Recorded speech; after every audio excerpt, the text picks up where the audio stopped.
Chapter 1. Mr. Darcy, skulking about Lucas Lodge, well concealed by an exceedingly large potted plant, thus found himself well placed to hear more from a certain impertinent miss. He happened to be meditating on a pair of very fine eyes when Charlotte Lucas's voice broke through his thoughts with some very odd notions indeed. "Oh, Lizzie, do not allow a slight to your vanity to cause you to offend a man of Mr. Darcy's consequence," Miss Lucas advised, upon hearing she had declined to dance a set with him. She was determined to set her good friend's thinking to rights and onto a more advantageous course. Elizabeth grimaced. How infuriating! To have the neighborhood think her feminine sensibilities were affected by not being found handsome enough to tempt him, as though she would want the attentions of such a man. A woman would have to be entirely senseless or wholly mercenary to endure a dance with that man. For Darcy's part, his pride did him the disservice of misleading him to believe Charlotte Lucas was the one who misunderstood. Surely Miss Elizabeth had not meant to slight Fitzwilliam Darcy of Pemberley. He was, after all, everything a young woman could want in a dance partner. Young ladies were in the habit of throwing themselves in his path for the hope of being singled out by standing up with him for a set. "Charlotte, pray, do not insult me by insinuating 'tis merely a slight to my vanity that causes me to wish no further acquaintance with such a man. Allow me to share my understanding of his insult to all members of the gentler sex. Indeed, he himself publicly and proudly proclaimed loudly, and in the hearing of many others, what in essentials declares a woman's only value is in how well she appeals to his baser instincts upon first acquaintance. That conceited man had the nerve to continue his arrogant effusions, implying that he gives a woman consequence in a community where she has grown up, has the good opinion of the neighborhood, and has invested her time into seeing to the tenants and to the poor." Mr. Darcy's face turned decidedly pale in shock of her dismissal of him. No woman of his acquaintance had ever dared disparage him. Was she mad? He was one of the most eligible bachelors in all of England. She was either exceedingly daft or exceedingly ill-informed on the matter of his desirability as a dance partner. Elizabeth took a deep breath of vexation and spouted, "Only a debauched libertine, puffed up with pride and arrogance, would espouse such nonsense. The nerve of the man! To declare such things, and at a public assembly so all and sundry can hear him, lacking even the sense to be ashamed of himself. The fortune hunters can have him. He's of no consequence to me." Mr. Darcy's ashen complexion was swiftly replaced by the brightest red of embarrassment. She had thought him a libertine. He held himself to the highest moral standards, as was only befitting what he owed to his family name and distinguished lineage. This woman must suffer from a derangement of the acutest kind. His reasoning was at once interrupted to again take notice of her fine eyes, suddenly made all the finer by the flame of anger now alight within them. Charlotte Lucas took a deep breath.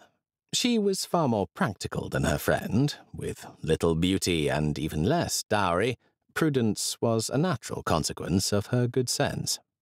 She quickly determined her friend was in want of a more sensible perspective. "Is it possible you have misinterpreted Mr. Darcy's comments? After all, Lizzie, it seems you were tolerable enough to tempt him to dance tonight." Darcy perked up. Indeed. He had condescended to dance with her, though he had no desire to raise the expectations of a country miss. She should acknowledge the compliment to herself, Darcy thought. She was, after all, the only person he had condescended to dance with outside his own party. "Charlotte, it does not signify, for who would dance with such a man?" replied Elizabeth, still rather irritated. "Anyone with sense, Lizzie. He does arguably have some reason to be proud. He's a gentleman of some consequence, you know. One cannot wonder that so very fine a young man, with family, fortune, everything in his favour, should think highly of himself. If I may so express it, he has some right to be proud." "Pride is indeed warranted in regard to my situation, as long as my superiority of mind keeps it under good regulation," Darcy reflected, further absolving himself of the matter, little noticing he had concurred to his right to pride, with no effort spared to afford a counter-argument. Lord Charlotte, no one has the right to be that proud. How could I be expected to endure it, even for the length of a dance? Insufferable man. Though I do accept most of society is too self-interested not to allow a great deal of discrepancy between the way a gentleman ought to act and the standards of behaviour that society will actually hold him to. The word gentleman is used far too liberally, in my opinion. Some standards must be upheld. For it seems the greater focus far too often is in the wealth of the man, with little enough attention paid to the behaviour of a man who claims to be a gentleman. The term gentleman itself will be synonymous with wealthy reprobate if left to the likes of Mr. Darcy and his sort to set their own standards. Darcy had argued similar notions far too often, feeling pride in his own behaviour, not to see the sense in her words, except, of course, in regard to how said words were applied to himself. To the misfortune of both Darcy and Elizabeth, Lady Lucas had heard both the insult and the interpretation. If any person in all of Hertfordshire could boast a better ability than Mrs. Bennet to keep the neighbourhood well informed, it was indeed Lady Lucas. Though like all Christian ladies she decried the work of gossips, she delighted indeed in ensuring the neighbourhood was well informed.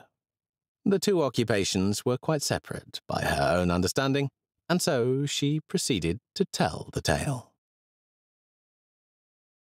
Chapter 2. Darcy, who was suffering from lack of sleep due to a careful review of what he had overheard at Lucas Lodge, was determined to call at Longbourn the following day. Upon further consideration of Miss Elizabeth Bennet's commentary, he had determined he had indeed not acted as a gentleman ought at the assembly. Had said words been applied to any other, he reaffirmed he likely would have concurred with her arguments, but they had, in fact, been ill applied to himself. He may not have behaved in a gentlemanlike manner at the assembly, but her interpretation of events was sorely lacking. The fault surely lay with her understanding. Little though he cared for her good opinion, it felt incumbent upon him to preserve his family's good name. The faults he found with the application of her sentiments would naturally be exposed within the apology. He would, in his own mind, act the gentleman in a manner that befitted the situation in life that he was born to. Mrs. Bennet, who was thankfully absent from Longbourn, was calling on Lady Lucas, where she could take no notice of his call, and then, through mean understanding, determine he meant to marry Jane. Alas, all was spared, as she remained unaware of Mr. Darcy's call, and was unable to inform the neighbourhood of what she surely would have interpreted as a fierce competition between two suitors. This matron's imagination was very rapid, often jumping from an interaction of no consequence to admiration, and then from admiration to love, and from love to matrimony in but a moment.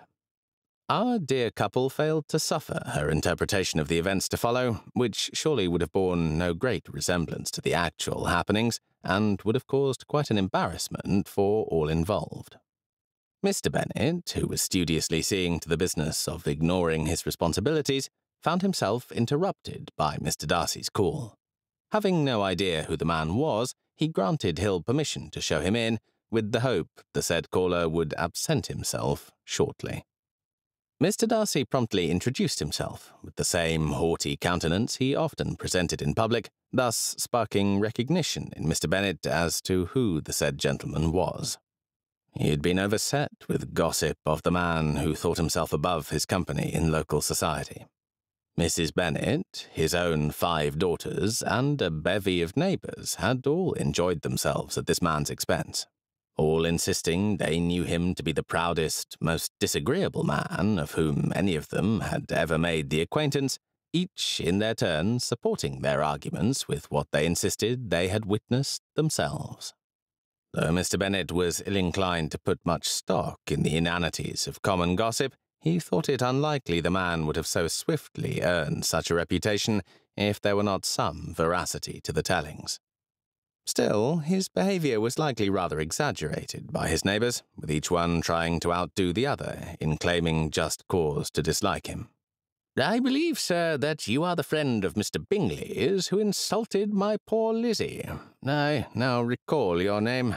I should have been inclined to find you most agreeable, as I would have had to hear nothing of your dance partners had you not made the error of declaring your disinclination for such amusements in such a way that instigated 5 times the talk any set of dances would have. Now, to what do I owe the pleasure of this call?" declared Mr. Bennet, who was most anxious to be rid of Mr. Darcy and have his library to himself once again. "Sir, it is for those same words which I have come to offer my apologies," replied Darcy, not knowing what to make of the man's speech. He certainly found it insupportable to be the subject of local gossip. "Fear not, Mr. Darcy. Next to being married, a girl likes to be crossed in love a little now and then. It is something to think of, and gives her a sort of distinction among her companions." Darcy, unfamiliar with Mr. Bennet's dry wit, and having not the pleasure of understanding him, was determined to steer the conversation back to his original intent, hoping this man did not seriously consider him a suitor. Mr. Darcy proceeded to outline both his insult and Miss Elizabeth's interpretation of events. "Mr. Darcy, do I have the pleasure of understanding you correctly? You insulted my Lizzie. My Lizzie then rejected you as a dance partner, preferring even to sit out, which I dare say is unlike her, which then followed that you found yourself insulted by her interpretation of your slides, though they were not meant for your ears." Ignoring the implication of eavesdropping, Darcy replied, "Sir, I wish to apologize to your daughter and disabuse her of any notions she may have acquired through lack of understanding." He was confident he was well prepared to defend his character and change her opinion of him. He entirely ignored the contradiction of feeling himself fully in the right, while acknowledging his unseemly behavior instigated the events that followed. If it would not have prevented further amusement, the elder gentleman would have been unable to control his mirth. Knowing full well that his Lizzie would provide a great deal of diversion, he merely said, "Very well, Mr. Darcy. For what do we live but to make sport for our neighbours and laugh at them in our turn? I shall call for Elizabeth." For Mr. Bennet's part, he was quite convinced he had not a book in his library with the potential to be half as entertaining as this morning's diversions promised to be, and found himself quite happy to settle in for the performance. His Elizabeth, he knew, was far too clever to disappoint him, however much she may wish it. Her sense of rightness and fairness would not allow this man to leave feeling himself the victor. Chapter 3. Elizabeth, having arrived in her father's library, swiftly corrected her posture and disguised her contempt upon noting Mr. Darcy's attendance. Quite confused about his presence, as she had not thought him capable of understanding his error, at least not enough to apologize for it, she therefore had little expectation of him in her father's study, and wondered at his call. "Elizabeth, it seems that Mr. Darcy has called to apologize," said Mr. Bennet, peering over the top of his spectacles.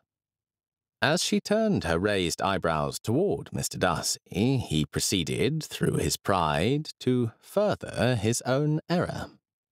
"Miss Bennet, I wish to extend my apologies for my unfortunate words and put an end to the fancies that have stemmed from a lack of understanding of my character. I pride myself on my own behavior, never seeking to engage in those defects of character that expose some men to ridicule. Ignorant, as you previously were, of everything concerning both my good name and my good character, due in part to my own ill-humoured conversation, detection of the truth could not be in your power, and moderation certainly not in your inclination, following such an unjust speech that slighted your vanity." Indeed, moderation certainly was not her current inclination. With her temper rapidly increasing at the expense of reason, Elizabeth was not particularly inclined to apply charity to Mr. Darcy, and thus replied, "Sir, I concur that I have faults aplenty, but I do hope that among them is not a lack of understanding." I pray you can extend enough faith in a woman's ability to reason to believe me capable of understanding an insult. To Elizabeth's ears, it seemed he was not extending an apology, but instead was so delusional in his arrogance that he came to condescend to forgive her for not understanding his insult. Lizzie, aid my own understanding, if you will, as I have Mr. Darcy's version. Pray explain your own perception of events, Mr. Bennet inquired, well knowing he would further incite the situation unfolding in his study, perfectly willing to increase his own amusement, even at the expense of both his daughter and Mr. Darcy. Not unaware of her father's character, thus knowing full well he was sporting with her and amusing himself at her expense, she told the tale and added her insights as succinctly as possible, given the current consideration, the necessity of delivering another set-down. Mr. Darcy, having had quite enough, opened his mouth to add his own arguments, decreeing, in a tone that brooked no argument, "Madam, that is a flight of fancy fit only for a novel, I can assure you," only to have been interrupted by the lady herself, declaring, "Indeed, Mr. Darcy, I am but a woman. Perhaps if my father confiscated my books, I would not suffer being troubled with thoughts, or forming opinions at all, and merely accept the world as you present it to me. I could then shape my understanding as you think it ought to be, adopting every opinion as soon as you express it, never troubling myself to produce my own thoughts." "Madam, you wilfully misunderstand me, I assure you," replied Mr. Darcy, quite coldly. Straight-faced, Mr. Bennet held up his hand, halting Elizabeth's reply, and turned his attention to his daughter. "Lizzie, are there any alternative conclusions you could draw that would also explain Mr. Darcy's insult?" he inquired, knowing he would have a good chuckle at Mr. Darcy's departure. Elizabeth, being her father's daughter, now saw her own opportunity for sport. She determined to take this opportunity to vex Mr. Darcy further, having felt all the sting of his last insult, and thus replied, taking the chance to tease him, "Indeed, sir. I suppose Mr. Darcy could wish to attract fortune hunters and social climbers." This is not to be borne. How was he supposed to hold his tongue while she was being indulged in every flight of fancy by her father? Mr. Bennet hardly merely indulged her, he encouraged her, thought Darcy. No wonder she knows not better than to draft a verbal novel out loud and at a public function. Mr. Darcy, rarely having to account for himself, let alone to persons virtually unknown to him, somehow managed to hold his tongue and ignore his own hypocrisy, knowing full well it would be beyond the pale to dictate affairs in another man's study. "Pray tell me," replied Mr. Bennet, "why would he wish to achieve such a thing?" "Well, I suppose, sir, there are those in society who would wish to attract a partner in life that would be inclined to allow a pocketbook to placate any action or inattention on their husband's part. I can also suppose for some temperaments there is a certain sense in having a preference for a wife that would not make demands on her husband's behaviour. Having both sense and education, I'm sure Mr. Darcy understands the consequence of his behaviours in public, and that likely only the most mercenary would seek his attention if he were to continue behaving in such a manner, thus freeing himself of any concerns he may have of securing a wife who suffered from the inconvenience of self-respect, and that would seek to apply standards to his manners and behaviours."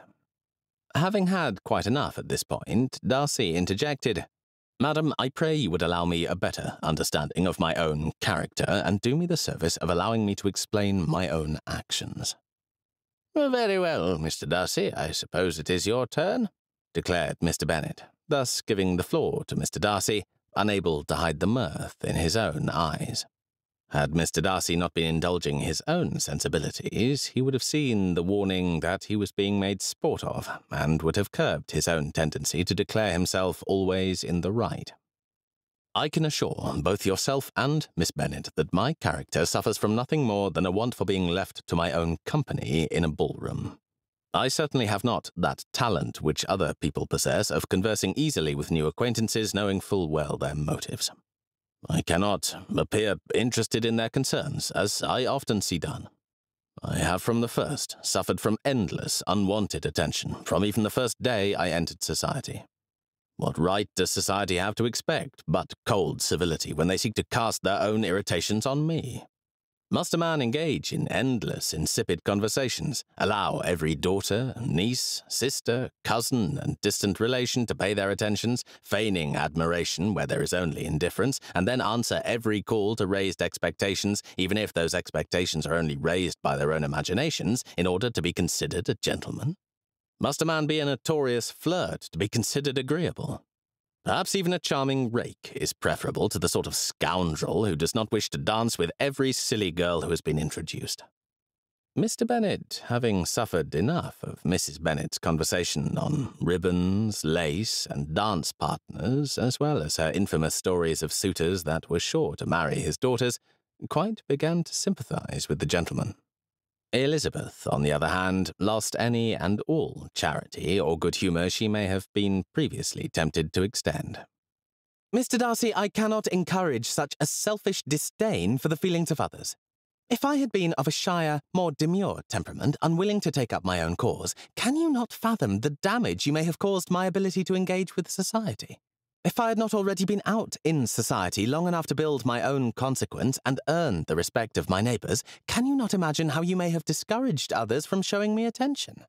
Nay, sir, I could have sympathised with you, having been on the receiving end of my mother's machinations quite enough, though not even she would pair one of her daughters with you. But all sympathy was lost, sir, when you declared merely for your own comfort that you possessed the right to humiliate a young woman for the simple comfort of avoiding a dance, instead of troubling yourself to decline the activity in a more gentlemanly fashion. Though indeed, who would expect a gentleman to trouble himself to contrive a polite reply? Quite clearly it is not to be expected of you. Darcy's mind immediately flashed to his reserved sister, thinking how she would have taken such an utterance to heart and would have been quite hurt by such unfeeling words, but quickly turned his attention back to Miss Bennet when she went on to say, Furthermore, is it truly too far beneath anyone to have a sincere interest in the concerns and well-being of others? Kings have on occasion given peasants such attention, as has my father to his tenants and I to the poor. Yet you, Mr. Darcy, can claim it beneath you to be civil in a ballroom. However you may choose to inflate your own consequence, you are in fact amongst your peers, not outranking many of those you sought to show disdain. Darcy, having accomplished nothing more than giving more offence with his apology than he did with his insult, and not yet fully feeling the sting of shame at the truth in her words, thus prepared to take his leave. "I understand you perfectly, madam. I can only apologize for taking up so much of your time." With as shallow a curtsy as she could complete without being uncivil, she nodded her head to accept the apology and turned to depart. They parted at last with mutual civility and possibly a mutual desire of never meeting again. As one could expect from two people happy to celebrate their own frankness of character, they found little enjoyment at the same virtue being turned upon themselves. Thus they proceeded, deriving the worst interpretation of anything the other said. It would seem both sought to fan the vexation of their encounters in order to stifle the unwilling attraction they felt. Mr. Bennet, on the other hand, feeling the indignity of none of it, thought he had witnessed a comedy of errors fit for a London stage without the inconvenience or expense of travel. Chapter 4. Mr. Bennet! cried Mrs. Bennet, while scurrying into his study with all the urgency of a woman with news of an imminent catastrophe. Said man was interrupted yet again that morning, this time by his wife. Knowing this disruption to his peace would likely cause less amusement and even more vexation, he was already devising a strategy to shorten the interview. Mr. Bennet spent all his time acquiring wisdom, but never took the trouble to apply it, or even to consider what he would apply it to, and thought himself all the more clever for it. Mrs. Bennet, on the other hand, spent all of her time impulsively acting toward her one and only endeavour. Unfortunately, she spent none of her time developing the understanding that would naturally increase the likelihood of her success. The business of her life was to have her 5 daughters married, and she could spare not a thought to anything other than machinations to realize her achievement. Had either of the said couple troubled themselves to understand the other, they very well may have made quite the pair, with his ability to reason and her determination to act. However, because of the little patience each had for the other, he continued to reason without action, and she continued to act without reason, to the detriment of each other and all 5 of their daughters. "Oh, Mr. Bennet, you will not believe what I have heard. Oh, and it must be the truth, for I have had it from Lady Lucas, who has heard it for herself. How shall they marry Mr. Bennet if she runs on as she is suffered to do at home?" My dear wife, dare I ask, who has exposed us, and to what? Queried Mr. Bennet, though he could well guess after his interview with Mr. Darcy. "It is that Lizzie, Mr. Bennet.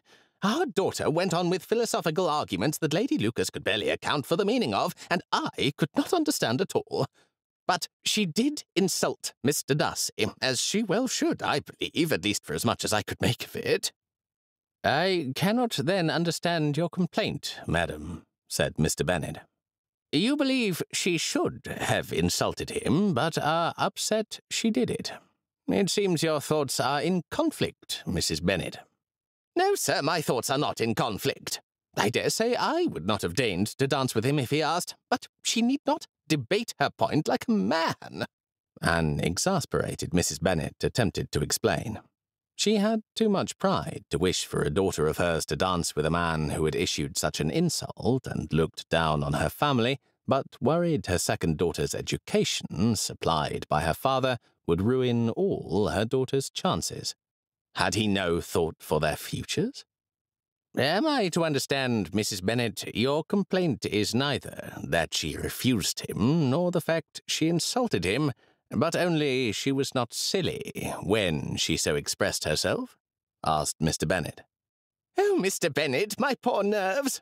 Oh, how you vex me!" she cried. How could he not understand?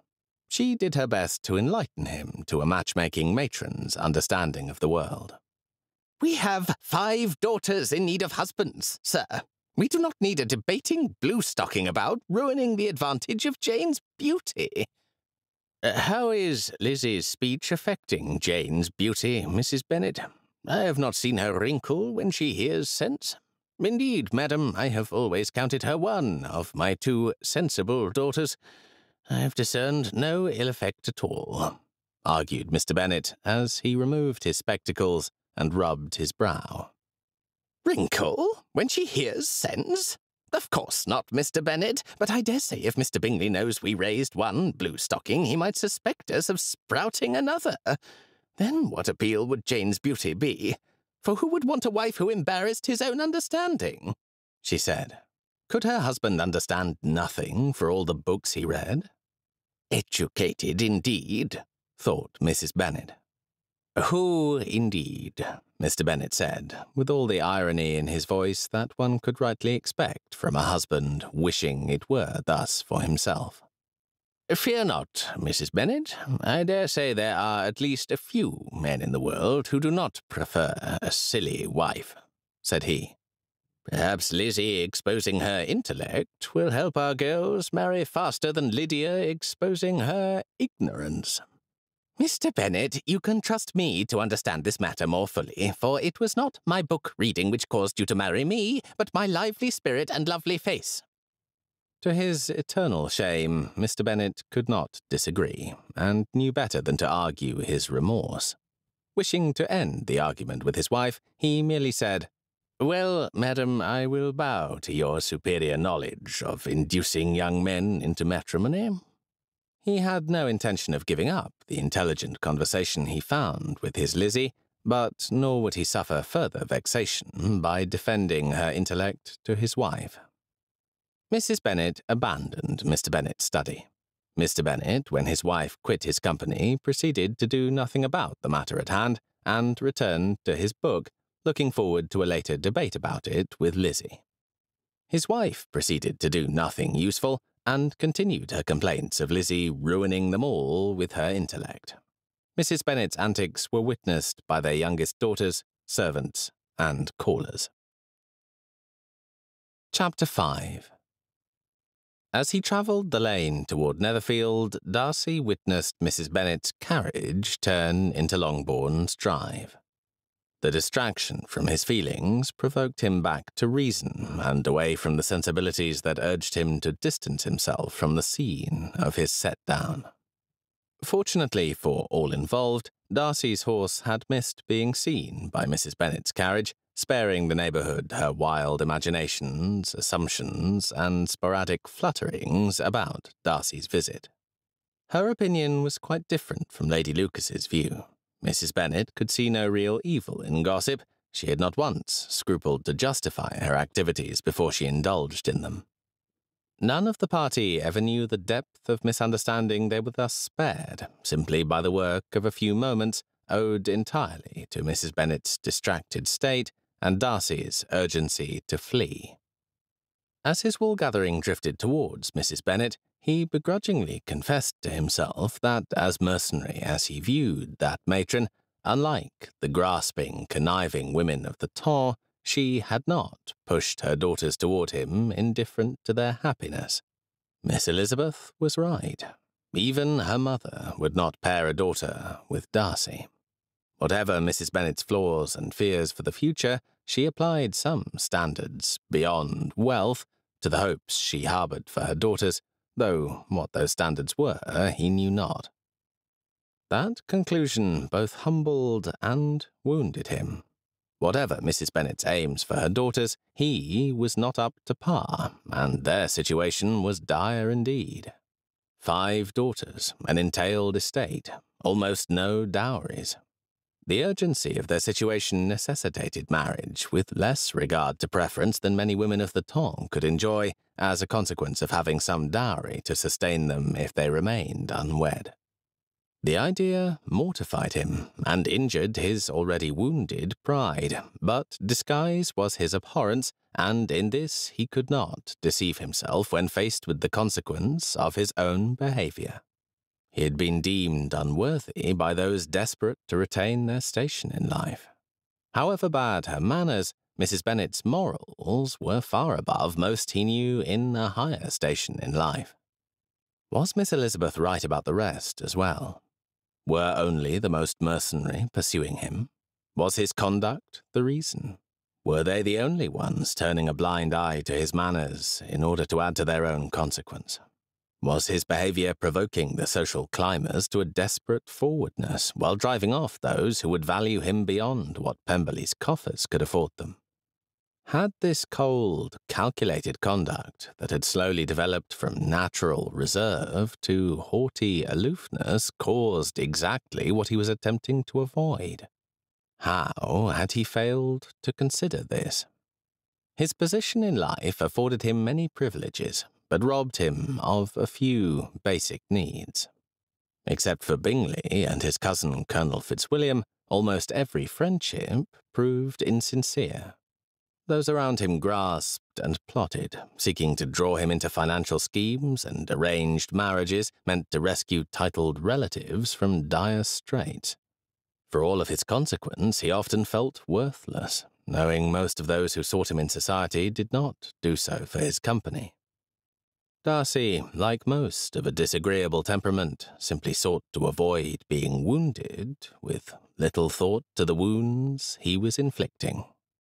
As humiliating as an ill-bred set-down was from an impertinent country miss, the veracity of her arguments and the humiliation at his own lack of understanding started to sink in.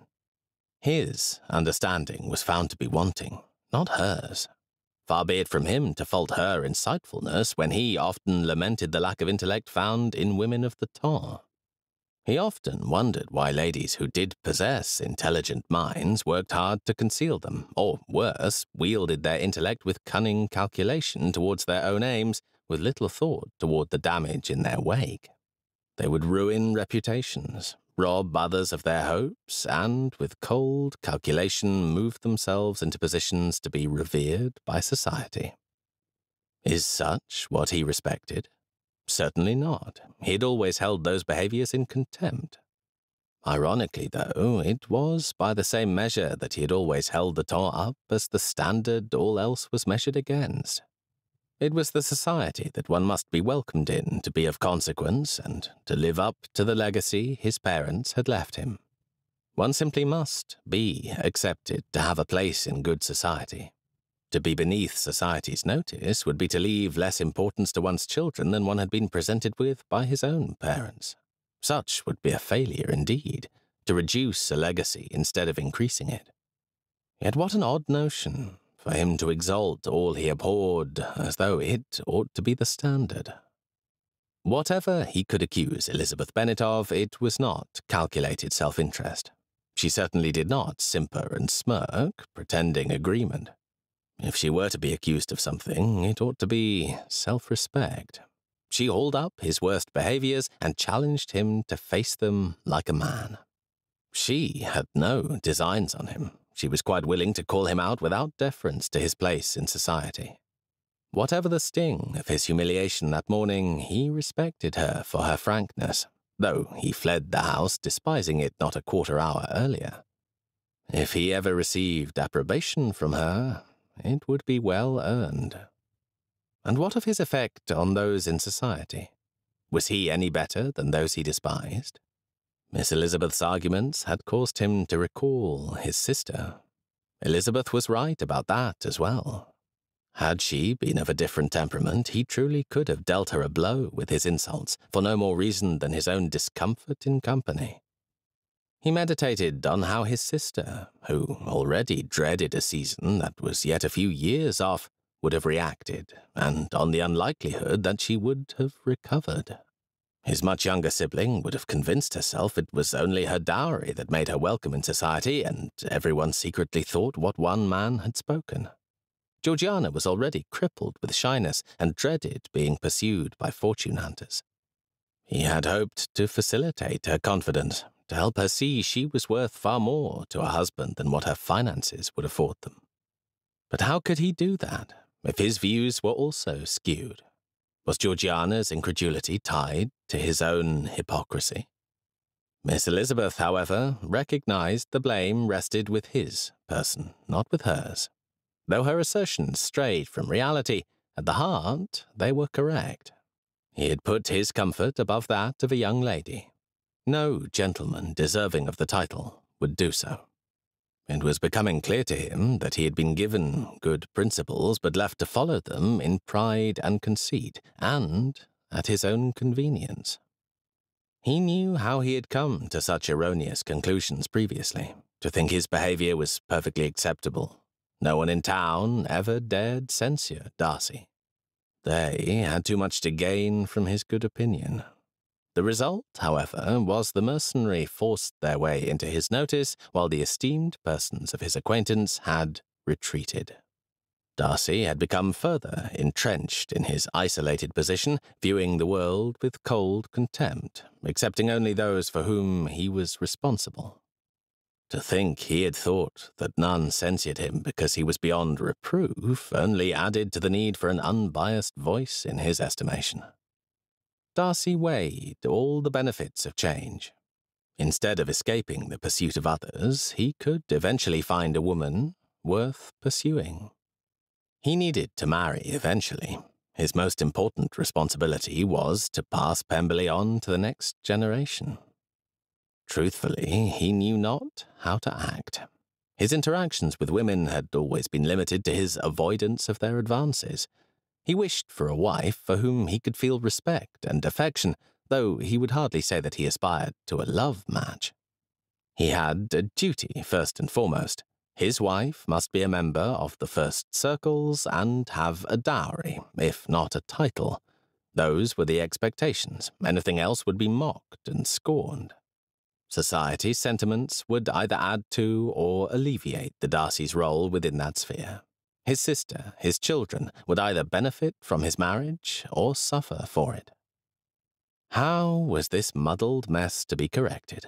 After years of entrenched isolation, others would take notice if he appeared more civil. How was he to take his place in society without raising expectations? If he started dancing more than was required, society would declare he was on the hunt for a wife. If he started conversing with his partners, they would misinterpret his actions as interest. Darcy started to appraise the depth of the pit he had dug, and he was at a loss to find a sensible way forward. After arriving at Netherfield, he took his pen and began a letter. Chapter 6. Vexing man! Was there a worse claptrap in all the kingdom? To deign to call on an acquaintance to condescend to forgive them their interpretation of your insult. Insufferable, thought Elizabeth. How utterly infuriating. He expected her to be preening and fawning, operating without sense, and addicted to novels merely because she was of the gentler sex. He seemed to be, in Elizabeth's estimation, equal parts offended that she was a woman and able to form an opinion, as he was that she failed to throw herself at him. Why else would he carry on about how other women behaved around him? Surely he meant to point out how he believed she ought to comport herself. How dare he be offended she had turned him down, and be equally offended when other women pursued him? Arrogant, insufferable man! Elizabeth certainly misunderstood the man, most of which was naught but his own doing, as she had none of the benefit of his reflections, nor had she witnessed anything resembling a repentant demeanour. "Lizzie, I've been looking everywhere for you," said Jane, while turning into their mother's rose garden. "Forgive me, Jane. I find myself most seriously vexed and sorely tempted to give a fit of nerves worthy of even Mamma," declared Elizabeth, though they both knew she would never act as such. "Surely not, Lizzie," laughed Jane. "I am certain I will never see it. You are the most level-headed amongst my sisters. Papa has branded us the most sensible of his household, you do know." "I should hope that is not the truth of it," laughed Lizzie. "Upon discovering recently that I suffer from fits of anger and flutterings of the spirit, I could hardly be called equal to the task. Next, I shall need the salts, for I am likely to faint from the vexation of it all. I may, after all, prove to be more my mother's daughter than any of us were inclined to believe," said Elizabeth, mocking herself to mask her anger. "Laugh as much as you choose, but you will not laugh me out of my opinion, dear sister," replied Jane with a smile. "Follies and nonsense, whims and inconsistencies do divert me, I own, and I laugh at them whenever I can.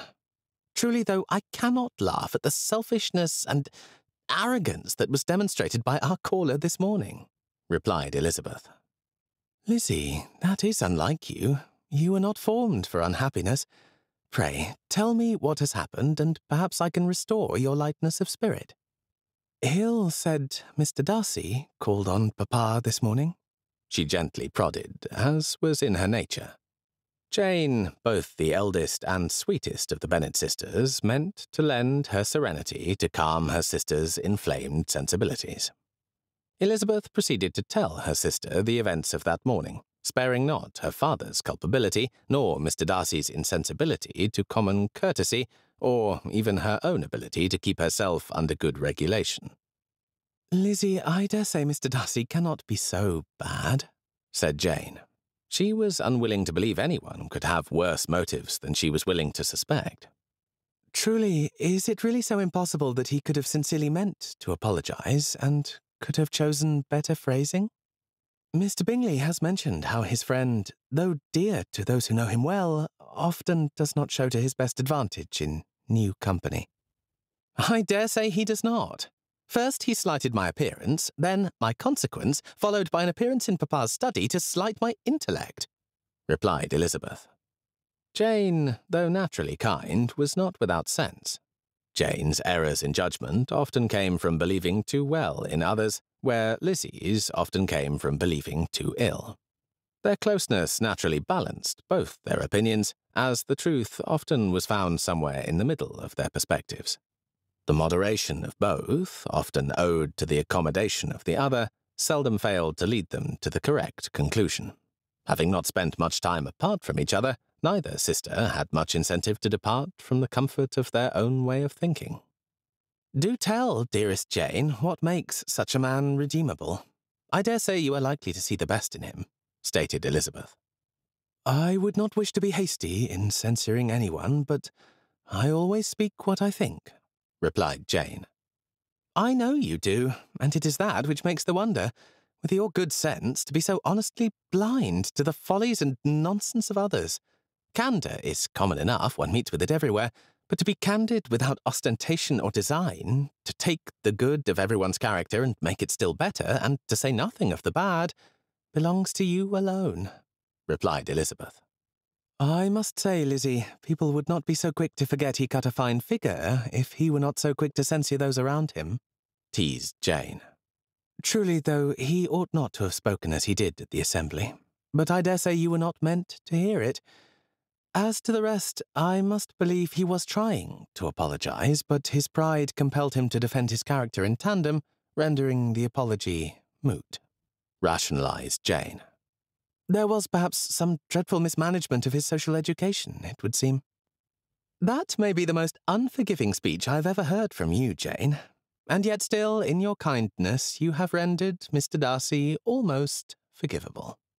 Except, of course, for his pride, teased Elizabeth. Elizabeth had to confess, at least unto herself, she could have easily forgiven his pride if he had not mortified hers, twice over. Chapter 7. Repentant, though still daft, Darcy began to pen his letter. Change is not the work of a moment, dear reader. In the event one truly repents of a character trait, one often knows not how to act in its absence. The repentant find themselves thus knowing what they ought not to do, but not knowing what they ought to do in its stead. So Darcy began, committed fully to the truth, sparing not himself nor his neighbours, desperate for the right course of action. He wrote to the one person he could trust, who would neither gossip nor be too kind to censure him, and who would not scruple to tell less than the whole truth for the sake of sparing his feelings. Darcy trusted his cousin would recognize how avoiding pain for the moment would cause a worse episode in the future. Richard, Darcy knew, respected another man enough not to deliver him the indignity of answering sincere questions with less than sincere answers. Colonel Richard Fitzwilliam, a man of excellent manners but marginal looks, was a man of strategy but also a man of action. He would know how to act, thought Darcy. Richard, be not alarmed on receiving this letter by the apprehension of it containing any ill news as to the welfare of myself or Georgiana. I can assure you we are both in good health, though I cannot claim the same for my spirit. I write without any intention of imposing myself on you or humbling myself, but merely for the wish of your just and generous, though I beg of you honest, assessment of my character, and steady counsel as to what is to be done. For the happiness of both myself and those in my care, I cannot be complacent on the matter of the reproof, or series of reproofs, I was recently given. As you have long jested at my behaviour in company, I suspect you are well aware of the depth to which I am in need of correction, and with very little effort on your own part, I suspect you will easily arrive at the truth of the matter, and be able to guide me to the right course of action. I pray you would not spare me the full and unadulterated report of that which is found wanting within my character, as you have known me best throughout my life, both my successes and my failures. I am placing my trust in you to deliver the whole and unmitigated truth. Had not my character required a thorough review of such allegations, as I suspect some of what was said in jest with the intent to mock me, the allegations would have been easy to discard. But you must know, jest or not, I found them to be not entirely unjust. I dare say I now find myself ashamed of my own demeanour and behaviour, and seek therefore to better myself. Pardon the freedom with which I demand your complete honesty. Your feelings, I know, will bestow it unwillingly, as you have always been jovial in nature, but I demand it of your justice. Let me not be robbed of my future, cousin, because I failed to see the reproofs and act. Several offences of a very different nature, and by no means of equal magnitude, have over the last few days been laid to my charge. The first was, with a selfish disdain for the feelings of others, I insulted a young woman at a ball simply to spare myself the discomfort of dancing. It was pointed out to me by the said lady that it would be a grave depravity if a young woman had suffered ill effects in both her confidence and at the hands of society had my words been aimed at a woman of less fortitude. I reflected on the consequences of my words had they been heard by someone of similar temperament to Georgiana, and I cannot but concur. You must wonder at this point what had been said, and though I am ashamed to admit it, I cannot in good conscience request an honest character assessment from you while withholding pertinent evidence against me. I declared, at a public assembly, no less, without moderation in tone, and with no thought to the consequences she would bear for my actions, that she was tolerable, but not handsome enough to tempt me. I then proceeded to say how I had no intention of giving consequence to young ladies slighted by other men. Truly, I knew not that she could hear me, although I cannot, in all honesty, say that it would have halted my discourse. Therefore it is most right to say, not caring that the lady could hear me. But at the time I thought little of doing so, though I now admit it to my eternal shame. Which leads me to the scene where I first became aware of my own failure to act appropriately, previously thinking my own behavior was fully justified by naught but my own irritation. A few days hence, the same lady rejected me as a dance partner, preferring to sit out. I thought nothing of the matter, supposing her shoes must be giving her discomfort. That same night, I had the opportunity of hearing her in several unguarded moments, one of which I now know was with a very dear friend. Her friend attempted to reprove her for her refusal to dance with me, but the said lady would not hear of it. It was then I came to learn the slight to myself was intentional. Though I thought at the time she was a fool for failing to see the compliment to herself, she proceeded to explain to her friend how my behavior slighted all women, not merely her own vanity. She delivered a well-argued judgment, then and there, that only a debauched libertine would publicly announce that a woman's value as a dance partner was in her appeal to his baser instincts, as well as how it was fluff and nonsense that her consequence could only come from her dance partners, despite her reputation in the community. She insisted that I had not the sense to be ashamed of myself, and, in truth, I did not yet feel the humiliation of my own actions. She then went on to argue no one was justified in such pride, and a gentleman, to be justly called such, ought to be held to some standard. Though some of the conclusions she drew were incorrect, for you know I am no libertine, I dare say they are not entirely unjust. I urge you, therefore, not to acquit me on a technicality and look to the deeper truth in the justness of this young lady's reprimand. Though angry at first, through the night I came to realize my behavior was not what it ought to be. I then proceeded, or at least intended, to act the gentleman and prepared myself to apologize. I thus called on Mr. Bennet, who I now realize must have thought the whole debacle a fine joke, though I recognized him at the time as only being a touch odd. With the benefit of retrospect, I can quite clearly see he well knew his daughter was able to handle the arrogant fool that I am. I now see the absurdity and lack of sincerity in my own apology, fueled primarily by a desire to defend my own character. I called at Longbourn, her father's estate, to prove her lack of understanding, and instead proved my own. As her father prompted her to muse why a man would behave in such a way, I again suspect for his own sport, she expertly argued how my behavior could only attract the mercenary, and, as educated as I am, such must be my wish. At the time, I accused her of a flight of fancy, but I dare say her argument bested me by the time I arrived at my destination, just a few miles away. Both by careful consideration of those who approach me in society and the lack of encouragement by said lady's mother to pursue me, it has since occurred to me Miss Elizabeth's assertions were indeed correct. The lady's mother, in a shrill and undignified manner, as she suffers under the burden of neither sense nor decorum, announced to those assembled the income of all our party, prior to us even fully crossing the threshold of the assembly. Having later witnessed, despite her desperate circumstances, her lack of desire to connect one of her 5 daughters with me, I was thus forced to see the justice of her daughter's statements. And now we come to the crux of the matter. Whatever I have intended with my less than civil speech, I cannot fault Miss Elizabeth with being anything other than fully accurate as to the depiction of the fruit my incivility has borne. It is for this reason, primarily, that I appeal to you, though I wish not to leave any censure I still require unaccounted for. I have, therefore, at last learned to repent my behaviour in the public sphere. However, as my character has so long been fixed, I dare not act without thought, lest I give rise to expectations I am unwilling to fulfill. It has at last become quite clear to me, though, that I cannot continue on as I have in the past. I wish for a better life for both myself and Georgiana. I now know my prior behaviour will prompt only the most savage fortune hunters to wish me as a connection. This is a faithful narrative of every event for which the lady has justly called me to account.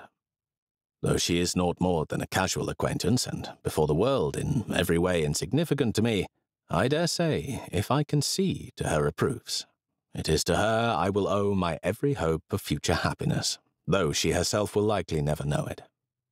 May God in his mercy assist you to guide me. I know not to whom else I may appeal. Sincerely, your cousin, Fitzwilliam Darcy. Fearing he would suffer a loss of resolution and fail to address his shortcomings, Darcy sealed the letter and sent it on express without so much as a second glance. Chapter 8. Immediately upon opening the express, Richard was rather alarmed at Darcy's request for counsel. Darcy asked not for insight, but instead gave it. His cousin was used to being deferred to, in charge of many, accustomed to being obeyed. Being of such a steady character and of a clear moral disposition, he was the one typically sought out for his insights and opinions. Reasonable, responsible, intelligent, and honest, though to a fault, his cousin had earned the esteem of those well beyond his years. Though not often well thought out, Richard knew Darcy's speech was not ill-intentioned, but often born of frustration. He recalled an infamous incident a few years prior when his dour cousin had called a debutante's mother a daft cow, only to discover her a few feet behind him when he turned. In Darcy's defence, the determined matron had not allowed Darcy to depart her line of sight for the better part of a season. If a mother could win a husband for a daughter with persistence, they would have already been wed. No amount of cold civility or indifference on Darcy's part could deter the woman, until that fateful afternoon when Darcy scoffed at a jest that she would soon be his mother-in-law. That ill-mannered comment, by any interpretation, is what finally earned Darcy his peace, though he had blushed with embarrassment upon realizing he had been overheard. It was no wonder Darcy had eventually learned to employ that tactic for his own preservation, believing it to be the only effective defence to society's matrons with a mind to matchmake. Though utterly socially inept, Darcy truly was the best of men. There were very few men, thought the Colonel, one could consistently count upon to act with integrity. Had the letter been about another, Richard may have laughed, but he knew Darcy had not the benefit of sincerity from many of those in his circles. Darcy was wise enough to feel the sting of it, not to be taken in by the flattery or the insincere manners designed to garner his favour. Shifting his mind from his memories to the letter he held at present, Richard could not resist wondering at it. What was Darcy about that he had overheard this woman in several such unguarded moments? Was he skulking about, eavesdropping on her after insulting her and rejecting her as a dance partner? Good God! His cousin finally admired a woman, whether he realized it or not, and he had the misfortune to insult her before they had even met. It hardly signified he would take so much trouble to change or take correction from a woman he did not esteem. Had not his nearest relations been scolding him in the same manner for the better part of a decade? The best Richard could account for the goings-on, it seemed that his cousin had well and truly botched the apology and offended her enough to earn a few more jabs. He surmised that a slip of a country girl had managed to ransom his cousin's self-respect in exchange for repentance born of public humiliation, and all with little more than a few well-argued points.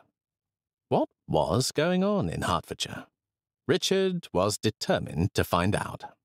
Though he saw the oddity of a 28-year-old man finally wishing to learn to speak properly with a woman, he loved his cousin too well to do anything other than oblige. Richard knew Darcy had the right of it. Alteration of his public demeanour could cause serious ramifications. Leave it to Darcy to think that anything could be solved through a finely crafted instructional letter with too many syllables.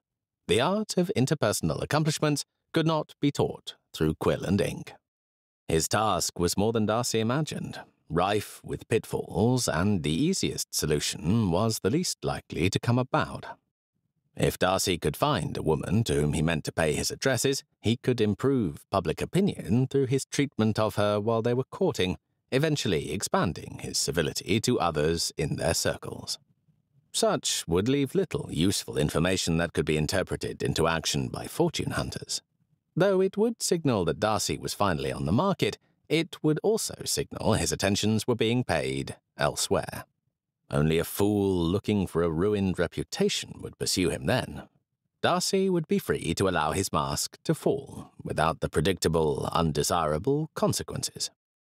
Richard plotted his course, then saddled his horse and rode to request leave.